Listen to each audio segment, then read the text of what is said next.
je crois, les organisateurs, pour la beauté du sport, comme ils nous l'expliquaient, ont décidé de multiplier les départs fantastiques style Le Mans, auxquels vous avez assisté, voilà, un peu plus de 50 minutes. Et il y a donc une première manche qui se dispute en 6 heures, une deuxième de 14 heures pendant toute la nuit et qui est très difficile. Et cette super finale à laquelle on assiste actuellement d'1 heure. Avec la Honda numéro 18 classée en 3e position au général et 4e de cette super finale.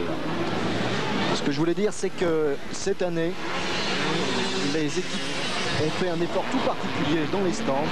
On a préparé les motos, on a changé les principales pièces des motos pour pouvoir les démonter le plus vite possible, pour pouvoir changer un amortisseur le plus vite possible, pour pouvoir changer un filtre le plus vite possible, pour gagner le maximum de temps. Et vous l'avez vu, après 20 heures de course, 2 équipes se retrouvaient en 2 minutes et dans le même tour. C'est-à-dire qu'on avait bien perçu cet élément essentiel de la course qu'est la mécanique dans les stands, le changement de pilote et aussi le ravitaillement, mais aussi la mécanique toujours mécaniquer le plus vite possible, comme disent les mécanos des stands, c'est aussi essentiel dans une course de longue haleine.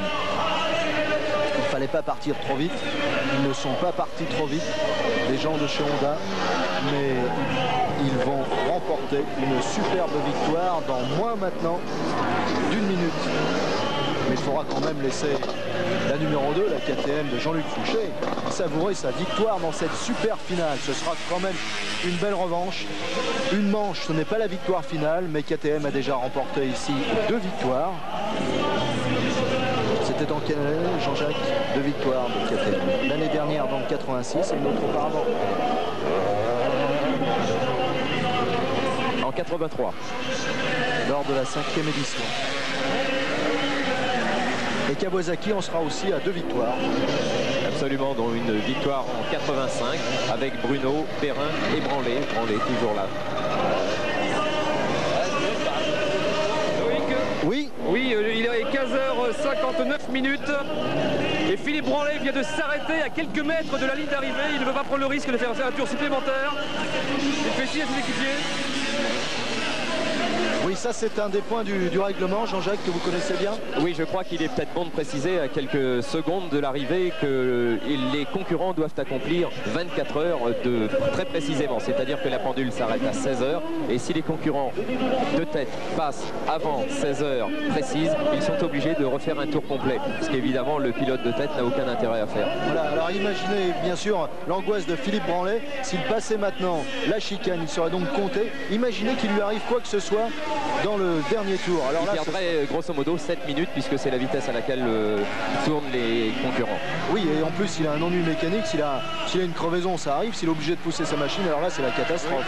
Oui, oui, il est même 16 heures maintenant, mais Philippe maintenant attend le passage de la moto en tête de la dernière manche. Numéro 2. D'accord.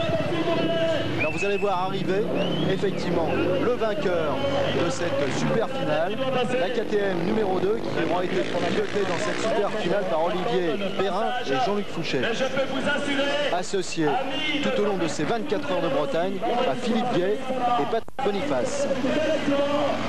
Ils précéderont dans cette super finale la KTM numéro 7 qui a été pilotée au cours de ces 24 heures par Bruno Van Orebeek, Patrick Q, Stéphane Van Asten et Noël Steur. Oui, je suis en compagnie des 3 autres pilotes de cette machine de tête.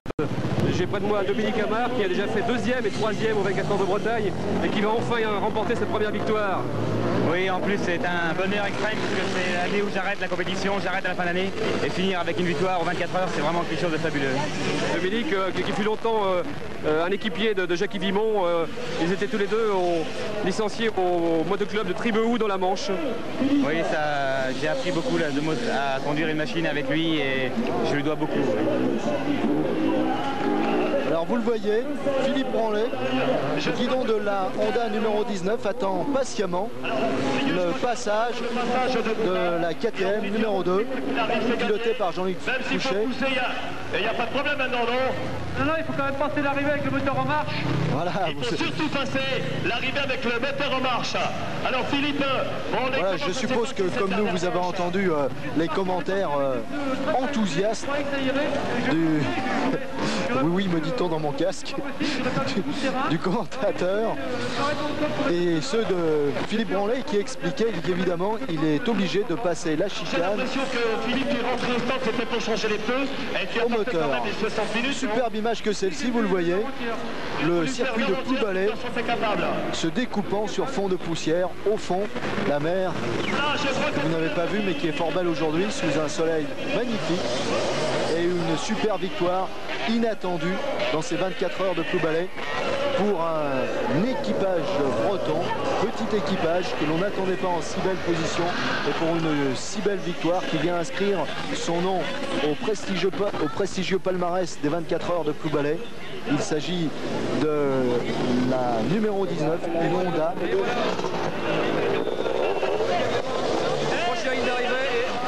Et voilà. Voilà. Philippe Branlet dans la foulée. Il a passé, gagné à la fois pour la numéro 2, pour la super finale, et bien sûr, vous le voyez, enthousiasme général pour la numéro 19. Les supporters sont là. C'est fabuleux. Jean-Claude, vous pouvez les approcher? Tout à fait, je suis près de là. Jean-Claude, vous pouvez les approcher? Tout à fait. Philippe.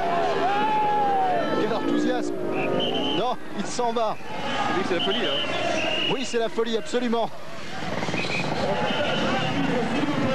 Bien Jean-Jacques, on peut peut-être rappeler le classement général final. Oui. Oui, j'ai près de moi François Flick et Jean-Michel Biquel, et deux des vainqueurs. Alors Jean-Michel, ça y est, c'est gagné cette fois? Ben ouais, c'est gagné, c'est fait, ça y est. Super. Ça représente quoi pour vous une victoire 24 heures de Bretagne par rapport à un Grand Prix ou par rapport à un titre national? C'est quelque chose d'important de gagner ici à Ploubalay? Mais c'est grandiose, c'est inimaginable, c'est super. François? C'est formidable, on a gagné, ça y est. Et puis les 24 heures de Bretagne, c'était toujours une course prestige et c'est formidable, je suis très heureux. Jean-Claude, quelle angoisse ils ont dû avoir au cours de la première heure de course, la première partie de la dernière heure de course. François, tout à l'heure, quand la machine s'est arrêtée pour changer les pneus, tout le monde a cru que c'était fini, que c'était perdu. Non, nous on y croyait, le sport mécanique est ce qu'il est, et il y a toujours des rebondissements jusqu'à la fin, vous l'avez vu. On n'a pas démérité la nuit et on a bien fait, je crois. Oui, Loïc, et maintenant d'autres écuries rentrent. On attend également l'autre moto de Campénéac Moto, qui est une moto pilotée par des amateurs bretons qui va se classer 3e au classement général. Ça, c'est étonnant de les voir en si belle position. Ça va donner une leçon aux écuries officielles. Tout à fait, Loïc. Vous savez, ici en Bretagne, l'endurance tout-terrain a une grande importance. Beaucoup de pilotes tous les dimanches, une centaine d'équipages sont engagés dans le championnat régional. Et aujourd'hui, le résultat des Chalins, de tous ces garçons, est un peu une récompense pour tous ces gens qui depuis des années travaillent.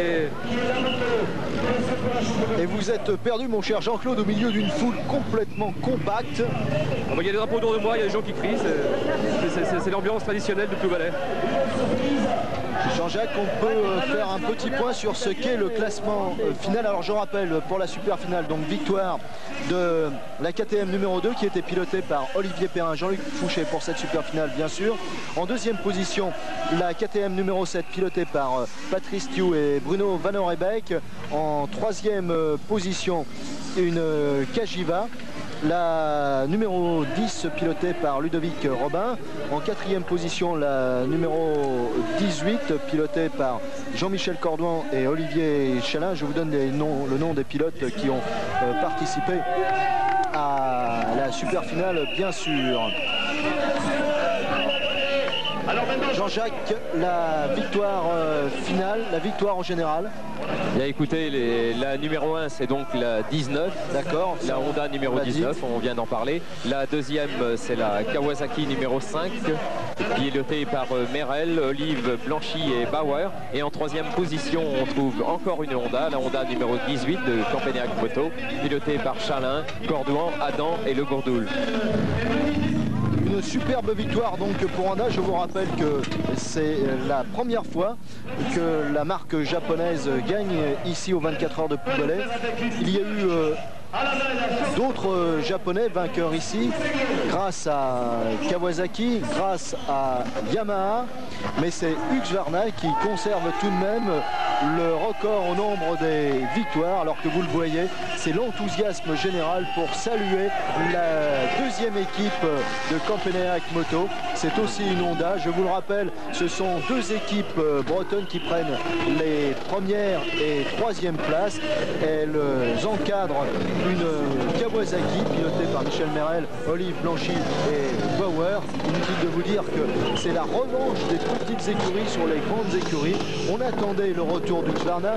Husqvarna était venu pour gagner une 5e fois. Et bien Husqvarna devra revenir pour ajouter une 5e victoire à son palmarès.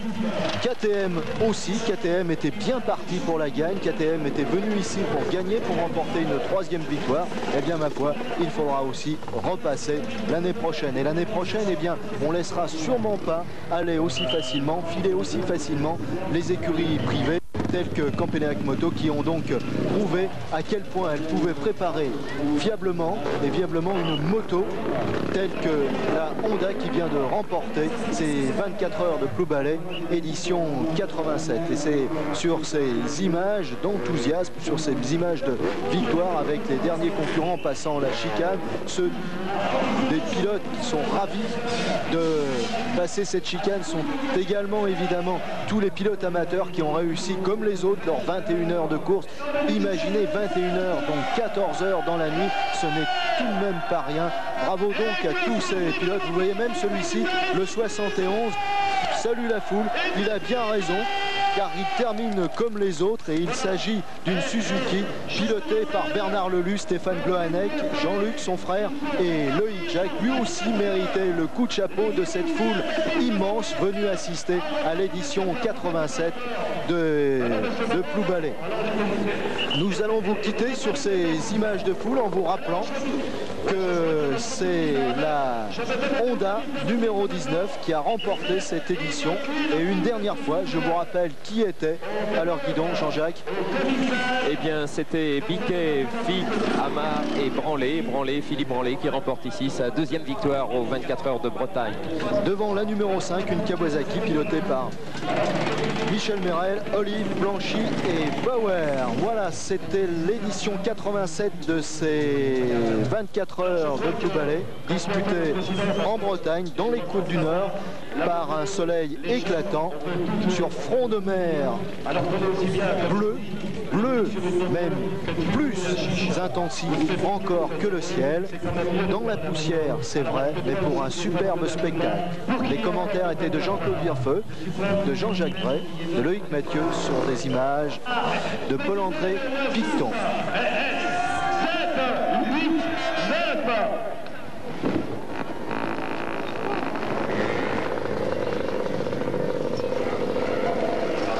Alors nous allons voir, s'il vous plaît, parce que tous les applaudissements et vous avez pas.